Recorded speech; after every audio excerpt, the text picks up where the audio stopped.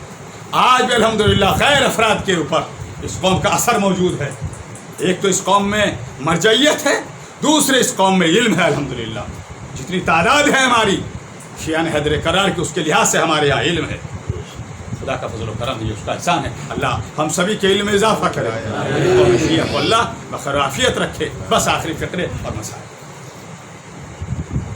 جناب حبیب ابن مظاہر، آپ کو ایک وقت میں 2 اعزاز ملے، 2 شرف ملے، وہ کیا ہیں سن لیجیے، میں مسائل پہ آ گیا اسی ترتیب کے ساتھ۔ حبیب ابن مظاہر کو 2 ملے اعزاز، حبیب ابن مظاہر کو 2 ملے اعزاز ہے۔ ایک حسین کا خط، ایک سلام زینب کا، حسین نے خط لکھا، زینب نے سلام کہا، کب کہلوایا؟ حالات بدل گئے، کوفے سے، شام سے، اطراف سے، یزید، کولی، شیم، ہرملا، سنان، سب اللہ ان تمام تر ملعونوں پر اور لعنت کرے، اور ان تمام تر کربلا میں جس نے ظلم کیا، یا آج بھی اگر آل محمد پر، آل محمد کے چاہنے والوں پر کہیں ظلم ہو رہا، یا اللہ تمام تر ظالموں کو سخت سخت عذاب میں مبتلا کر دے۔ زینب کے کانوں میں آواز آئی، گھوڑوں کی ٹاپوں کی آواز،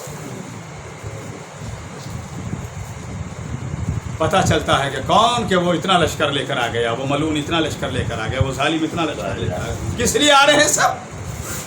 فرزند زہرا قریب کربلا، زینب کبریٰ کا ماتا ہے حسین، اور انصار و احباب حسین تحقیق کرنے کے لیے زینب کا دل بیٹھا جاتا ہے، جیسے جیسے گھوڑوں کے ٹاپوں کی آوازیں کربلا میں بڑھتی ہیں، انہی کی آوازیں آتی ہیں، ظالم آگے فوج لے کر، زینب جگر پر ہاتھ، فضا کہاں، غلام آ جائے، حسین کو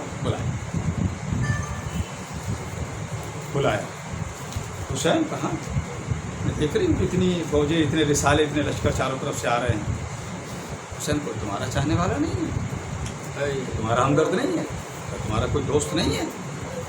دیکھیے پتہ تھا، زینب کو بھی پتہ تھا، حسین کو بھی، مگر دیکھیے اسے کہتے ہیں کربلا، بہن نے یاد دلایا کہ اگر دوست ہو تو اب اسے بلا لو، ایسے موقع پر پتہ چل جائے چاہنے والوں کو۔ ایک فقرہ کہہ دو، اللہ کرے آپ کو یاد رہ جائے آج کے میرے اس بیان کا یہ فقرہ۔ حسین علیہ السلام نے شب عاشور اندھیرا کیا، چراغ کو بجھایا، اور کیا کہا تھا؟ جو تم میں سے جانا چاہتا ہے وہ چلا جائے۔ مولا کے چاہنے والے جملہ یاد رکھنا، ترتیب سے مسائل پہ آنا۔ کیا کہا تھا؟ جو جانا چاہتا ہے چلا جائے۔ اندھیرا کر دیا حسین نے، نہیں دیکھے گا کسی کو۔ اور دن کے اجالے میں کیا کہا تھا عصر عاشور؟ حل من ناصر ینصرنا، ہے کوئی جو میری مدد کو پہنچے؟ دست ادب جوڑ کے بارگاہ حسین میں کہوں گا مولا رات کے سناٹے میں کہہ رہے ہیں ہے کوئی جو جانا چاہتا ہے وہ چلا جائے، اور دن کے اجالے میں کہہ رہے ہیں عصر عاشور ہے کوئی جو میری مدد کو پہنچے، شاید جواب ملے۔ رات میں اندھیرا اس لیے کر کے کہا کہ جو جانا چاہتا ہے چلا جائے، کہ اگر اپنوں میں کوئی غیر ہے تو وہ چلا جائے، اور دن کے اجالے میں پکار کر کہا کہ اگر غیروں میں کوئی اپنا ہے تو وہ آ جائے۔ یہ تھا فلسفہ۔ خط کیوں لکھا؟ وجہ سن، خط بھی اس لیے لکھا، اللہ کرے میں آپ حضرات کا شکر گزار بھی ہوں اور دعا بھی کرتا ہوں اللہ سب کو بہتر رکھے، اور جو 8 بجے صبح یہاں مجلس کا ٹائم ہے اس سے آپ 10-15 منٹ پہلے یہاں جاتے ہیں، اللہ آپ کی توفیقات میں اضافہ کرے، اور اسی ترتیب سے جتنے دن باقی ہیں میں آپ کے خدمات عالیہ میں اپنے الفاظ پیش کرتا رہوں۔ اللہ میرے بھی علم میں عزت میں اضافہ کرے، مجھے بھی اللہ جن میں اس کے شخص کرے، تمام تنازع داروں کو اللہ پرسکون و باوقار زندگی کرے، سب بہتر رہے۔ سنیے خط لکھا، جناب زینب کبریٰ نے یاد دلایا، لکھا گیا خط، کیا لکھا؟ یہ خط ہے حسین غریب کی طرف سے، اپنے آپ کا لفظ غریب۔ اس کے بعد کیا لکھا؟ ایک مرد فقیہ حبیب ابن مظاہر کے نام، فقیہ اسے کہتے ہیں کہ اس وقت ہمارے درمیان جو علم افضل فقیہ لکھا اس زمانے مرحوم علامہ سید ذیشان حیدر جوادی کا جملہ سن لیجیے، جو ان کا فقرہ ہے، میرا نہیں ہے، وہ کہا کرتے ہیں، فقرہ بھی بہت بلند۔ علامہ جوادی نے کہا تھا کسی وقت میں نے بڑے قریب سے انہیں ایک کانفرنس میں مظفر نگر میں سنا، تنظیم مکاتب کی کانفرنس تھی، اس میں کہا کہ حسین علیہ السلام نے حبیب کو خط لکھا، اس کے میں نے بھی عرض کیا تھا کہ جو اپنے وقت کا مرجع ہوتا ہے، عالم ہوتا ہے، وہ علم میں بھی افضل ہوتا ہے، وہ مجاہد بھی ہوتا ہے۔ حسین نے خط لکھ کر بتایا کہ دیکھو حبیب، سند فقاہت ہم دے رہے ہیں اور جذبہ شہادت کا اظہار تمہیں کرنا ہے، کہ یہ ہوتا ہے وقت کا مجاہد۔ خط لکھا، کیا لکھا؟ یہ خط ہے حسین غریب کی طرف سے حبیب مظاہر۔ اے حبیب، ہم دشمنوں کے نر حبیب، چاروں طرف سے ہمیں دشمنوں نے گھیر لیا ہے، حبیب اگر ممکن ہو تو ہماری مدد کو پہنچو۔ امام نے لکھا، درد کے ساتھ ذرا جملے سنیے، پورا خط لکھ لیا۔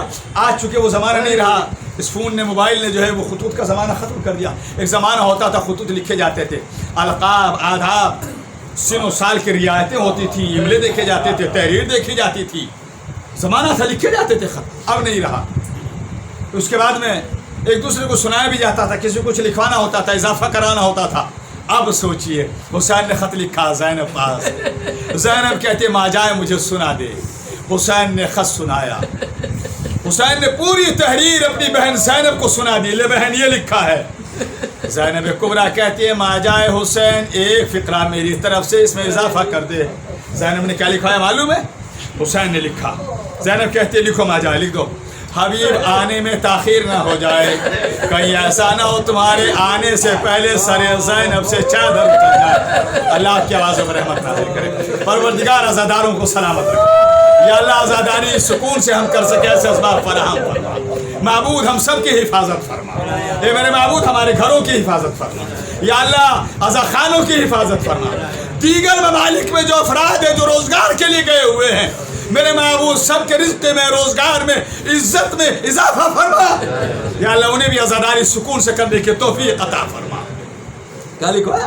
اے ماجا حسین اس میں لکھ دے کہ حبیب آنے میں دیر نہیں کرنا۔ حبیب کو، حبیب کی تلیے خط لکھا گیا، قاصد کو دیا۔